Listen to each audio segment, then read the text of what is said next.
นานมาแล้วยังมีหมู่บ้านแห่งหนึ่งซึ่งเป็นหมู่บ้านที่อยู่ใกล้กับแม่น้ำสายใหญ่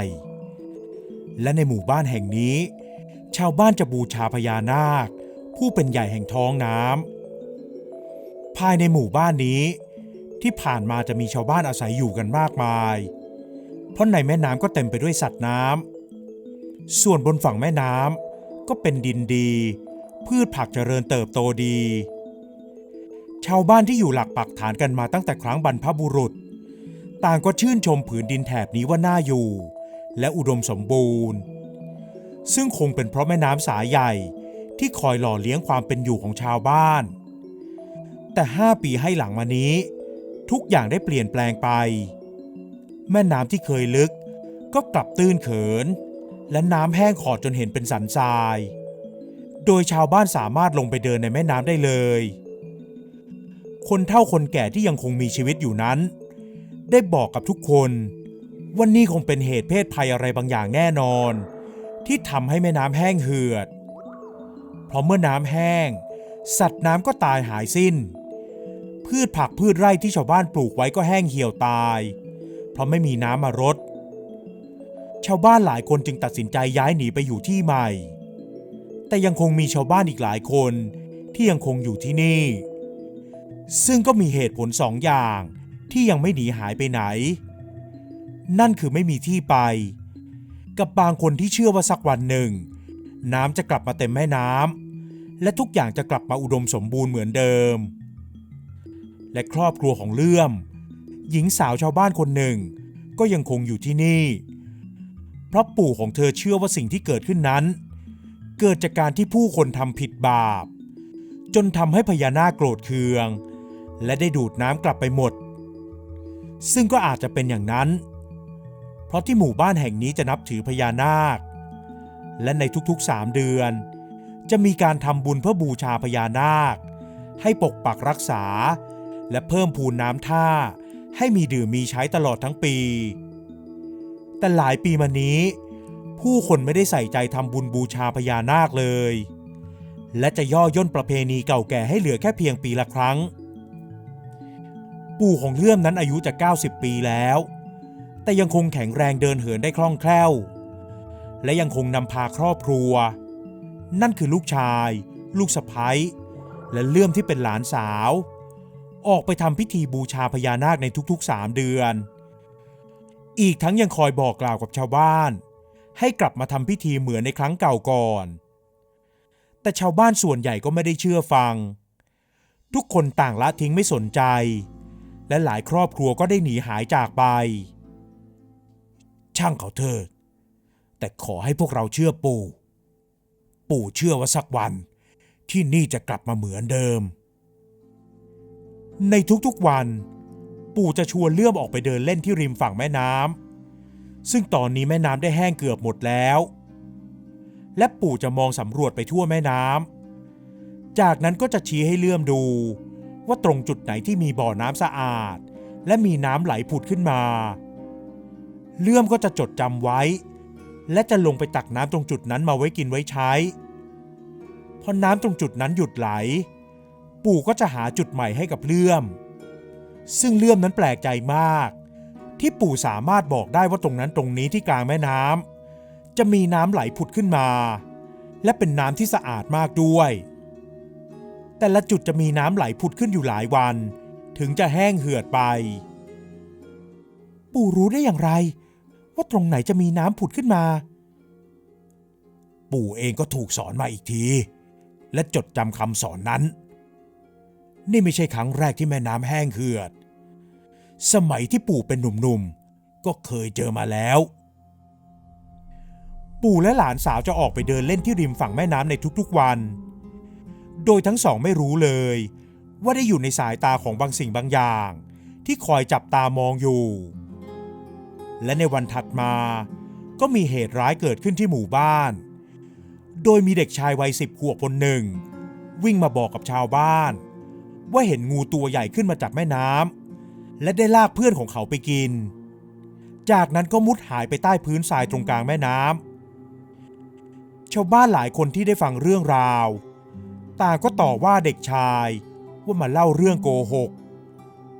พวกเขาไม่เชื่อว่าจะมีงูใหญ่กินคนจริงๆแต่ปู่ของเลื่อมกลับยืนหน้าซีดเผือดและพึมพำออกมาอย่างเลื่อนลอยพญานาคชั้นเลวเกิดขึ้นจริงๆหรือนี่ปู่เป็นอะไรด้วยเพราะเลื่อมเป็นหลานเพียงคนเดียวและถึงแม้จะอายุ20 ปีแล้วแต่เธอก็ยังติดปู่และคอยดูแลปู่อยู่ตลอด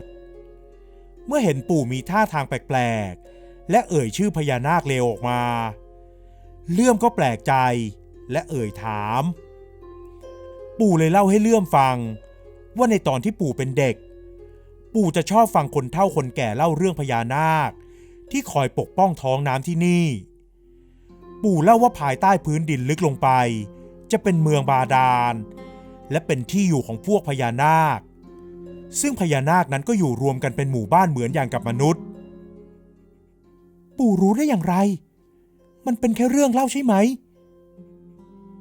ปู่เล่าให้เลื่อมฟังอีกว่าในตอนที่ปู่เป็นเด็กปู่เคยได้ยินมาว่าชาวบ้านคนหนึ่งที่เป็นคนจิตใจดีมีเมตตาได้เคยลงไปเที่ยวที่เมืองบาดาลมาแล้วและกลับขึ้นมาด้วยความปลอดภัยด้วยที่เมืองบาดาลนั้นก็มีทั้งพญานาคชั้นเลวและพญานาคที่ดีซึ่งก็เหมือนกับมนุษย์เราที่มีทั้งคนดีและคนเลวปะปนกันไปพญานาคเลวจะถูกควบคุมด้วยพญานาคดีแต่ถ้าควบคุมไม่ได้มันก็จะขึ้นมาเพ่นพ่านบนโลกมนุษย์และจับมนุษย์กินเป็นอาหารเลื่อมนั้นไม่อยากจะเชื่อว่าเมืองบาดาลมีอยู่จริงและคนจะสามารถลงไปได้เธอแอบคิดเล่นๆว่าถ้าได้มีโอกาสลงไปยังเมืองบาดาลเธอจะบอกให้พญานาคดีได้รับรู้ถึงสิ่งที่หมู่บ้านของเธอกำลังพบเจออยู่ปู่ได้บอกกับเลื่อมว่าปกติเหล่าพญานาคจะเป็นผู้ถือศีล 8ที่เคร่งครัดมากและจะไม่ทำร้ายใครแต่ที่ได้ยินกันว่าพญานาคมาจับคนกินนั้นคงเป็นพญานาคชั้นเลวที่ทำตัวเกเรเลื่อมนั้นฟังเรื่องเล่าจากปู่เกี่ยวกับพญานาคมามากมายแต่ก็เพิ่งจะได้ยินเรื่องราวเกี่ยวกับพญานาคเลวในครั้งนี้ในเช้าวันต่อมาปู่ของเลื่อมป่วยเป็นไข้พ่อและแม่ของเลื่อมเลยให้ปู่นอนพักผ่อนและให้เลื่อมนั้นออกไปตักน้ำที่แม่น้ำคนเดียวเมื่อเลื่อมเดินหาบถังน้ำลงไปในแม่น้ำที่แห้งขอดแต่ยังคงมีน้ำซึมพื้นทรายอยู่บ้างเธอก็สังเกตเห็นพุ่มหญ้าที่อีกฟากหนึ่งของริมฝั่งแม่น้ำมีลักษณะแปลกๆเหมือนมันมีบางอย่างเคลื่อนไหวอยู่และด้วยความอยากรู้เลื่อมเลยวางหาบลงและเดินไปดูพอเธอแหวกพงหญ้าออกหญิงสาวก็ต้องตกใจสุดขีดเพราะเธอเห็นงูตัวใหญ่นอนขดอยู่และงูตัวนั้นเหมือนพยายามที่จะผงกหัวกับสายหางไปมาเลื่อมยืนนิ่งด้วยความตกใจทำอะไรไม่ถูกพญานาคไม่คือข้าเป็นนาคีได้โปรดช่วยข้าด้วยข้าขอน้ำสะอาดหน่อยเถิดเมื่อได้ยินงูใหญ่ตัวนั้นพูดออกมาเลื่อมก็ยิ่งตกใจแต่พอตั้งสติได้และแน่ใจว่างูใหญ่ตัวนั้นไม่ทำร้ายเธอแน่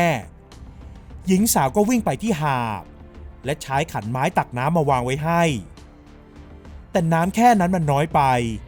งูตัวใหญ่เลยขอน้ำเพิ่มอีกเลื่อมเองก็วิ่งไปวิ่งมาหลายรอบแล้วสุดท้ายเธอเลยตักน้ำใส่ถังใหญ่2 ถังและหาบไปวางไว้ให้งูใหญ่ตัวนั้นซึ่งผ่านไปแค่ครู่เดียวน้ำทั้ง2 ถังนั้นก็หมดลงเลื่อมยืนมองตาโตเพราะเธอไม่คิดว่างูใหญ่ตัวนั้นจะกินน้ำเข้าไปมากมายขนาดนี้แต่พอกินน้ำจนอิ่มงูใหญ่ที่ดูเหมือนหมดเรี่ยวหมดแรงก็มีกำลังขึ้นในทันทีขอบใจเจ้ามากที่ช่วยข้าไว้กำลังข้ากลับคืนมาแล้วเมื่อพูดจบร่างของงูใหญ่ก็กลายเป็นหญิงสาวซึ่งดูแล้วอายุคงจะรุ่นราวคราวเดียวกันกับเลื่อมพอเลื่อมเห็นแบบนั้นเธอก็นึกถึงคำพูดของปู่ที่เคยเล่าให้ฟังว่านาคีหรือนาคาสามารถแปลงกายเป็นคนได้ และเธอก็ได้เห็นในสิ่งที่ปู่บอกเล่าแล้วแต่ยังไม่ทันที่หญิงสาวทั้งสองคนจะได้พูดอะไรกันจู่ๆนาคีที่กลายเป็นหญิงสาวก็มีสีหน้าตกใจและหน้าตาตื่นขึ้นจนเลื่อมแปลกใจมันมาแล้วพญานาคเลวข้าต้องไปแล้วแต่ไม่ได้สิเจ้าจะเป็นอันตรายเจ้าจงมากับข้าเถิดเลื่อมที่ยืนงุนงงอยู่นั้นก็เห็นหญิงสาวตรงหน้ากระโดดเข้ามากอดเธอไว้และร่างของเธอก็เหมือนถูกกอดรัดด้วยงูที่พันไปทั่วร่างกายจนเธอต้องหลับตาลงและสัมผัสได้ว่าร่างกายได้แทรกผ่านผืนทรายผ่านสิ่งต่างๆมากมายลงลึกไปเรื่อยๆไม่นานนักทุกสิ่งทุกอย่างก็หยุดนิ่งพอเลื่อมลืมตาขึ้น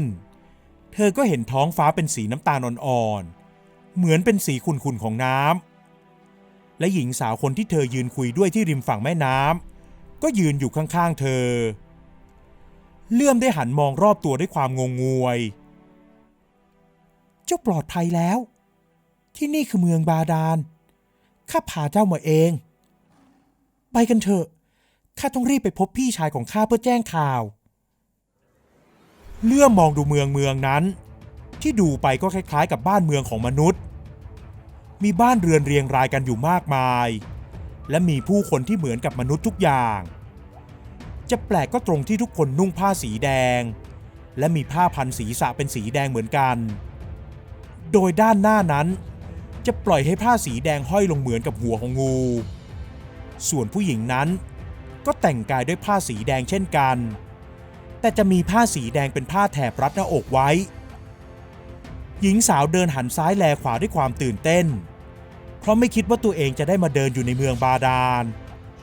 และสิ่งที่เท้าเดินเหยียบอยู่นั้นก็เป็นพื้นดินเหมือนกันแต่พอเงยหน้าขึ้นมองกลับเห็นท้องฟ้าเป็นท้องน้ำกระเพื่อมอยู่เบาๆท่านพามนุษย์ลงมาทำไมนางช่วยชีวิตข้าไว้หญิงสาวที่เดินนำหน้าซึ่งตอนนี้อยู่ในชุดผ้าสีแดงสวยงามตอบคนตรงหน้าที่ถามเธอและหันมาบอกกับเลื่อมว่าเพราะกลิ่นของมนุษย์ต่างจากกลิ่นของคนเมืองบาดาลพวกเขาจึงสัมผัสรู้ได้ทันที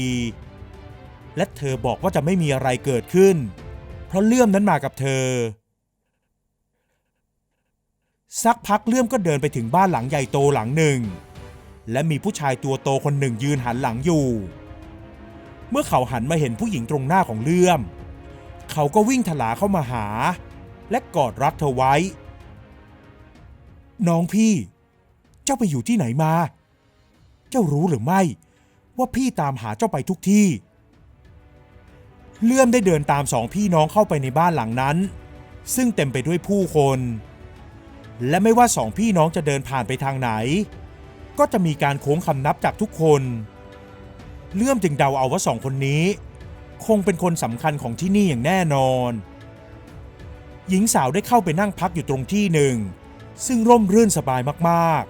ๆและไม่นานนักสองพี่น้องก็ได้เดินออกมาผู้เป็นพี่ชายมองเลื่อมตั้งแต่หัวจรดเท้าเขาดูเคร่งขรึมจนเลื่อมรู้สึกหวาดกลัวแต่พอชายหนุ่มคลี่ยิ้มให้เธอก็รู้สึกใจชื้นขึ้นข้าขอบใจที่ช่วยชีวิตน้องสาวข้าไว้ข้าจะตอบแทนเจ้าด้วยการแต่งงานกับเจ้าเลื่อมนั้นตกใจจนพูดไม่ออกและมึนงงสับสนกับเหตุการณ์ทุกอย่างที่ได้พบเจอจนผู้เป็นน้องสาวได้อธิบายว่าเธอนั้นได้แอบติดตามพญานาคเลวที่แอบขึ้นไปยังเมืองมนุษย์และทำให้แม่น้ำแห้งเหือดเพื่อที่จะให้ผู้คนนั้นโกรธเกลียดและไม่บูชาพญานาคอีกทั้งยังคอยดักจับคนกินเป็นอาหารเธอจึงได้ต่อสู้แต่กลับพ่ายแพ้และแอบร่ายมนต์ซ่อนตัวจนเลื่อมได้มาพบและช่วยเหลือไว้นาคีตนนั้นได้บอกกับเธอว่าพี่ชายของเธอได้ส่งทหารไปจับพญานาคเลวตัวนั้นแล้วและจะตอบแทนเลื่อมด้วยการให้เลื่อมเป็นเจ้าสาวของเขาไม่ได้ดอกข้าแต่งงานกับท่านไม่ได้ข้าขอสิ่งตอบแทนเป็นอย่างอื่นจะได้หรือไม่ ทั้งสองพี่น้องหันมองหน้ากันไม่คิดว่าเลื่อมจะปฏิเสธการแต่งงานเพราะพี่ชายของเธอนั้นเป็นถึงเจ้าเมืองบาดาลถ้าเลื่อมแต่งงานด้วยก็จะอยู่อย่างสุขสบายเลยทีเดียวแต่เลื่อมบอกว่าเธอยังไม่พร้อมที่จะแต่งงานกับใครเพราะเธอยังมีปู่และพ่อกับแม่ที่จะต้องคอยดูแล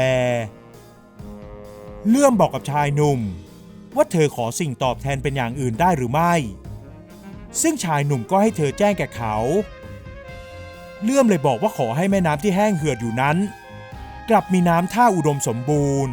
และไม่แห้งอีกต่อไปเธอสัญญาว่าจะสืบต่อพิธีบูชาพญานาคต่อไปอีกด้วยเลื่อมยืนยันว่าจะนำเรื่องที่เธอได้มาเยือนเมืองบาดาลไปเล่าให้กับชาวบ้านทุกคนฟังและจะบอกให้ชาวบ้านไม่ทิ้งประเพณีที่เคยทำกันมาเมื่อเลื่อมพูดจบทั้งสองพี่น้องก็ยิ้มด้วยความปลาบปลื้มและสัญญาว่าจะให้น้ำท่าในแม่น้ำนั้นเต็มปริ่มอยู่เสมอจากนั้นนาคีก็ได้มาส่งเธอที่ริมฝั่งแม่น้ำแล้วแหวกว่ายลงน้ำหายไปอย่างรวดเร็วส่วนเลื่อมนั้นก็ยืนมองแม่น้ำอย่างมีความสุขจนไม่นานชาวบ้านที่เห็นความเปลี่ยนแปลงของแม่น้ำก็วิ่งออกมาจากหมู่บ้านและโห่ร้องด้วยความดีใจ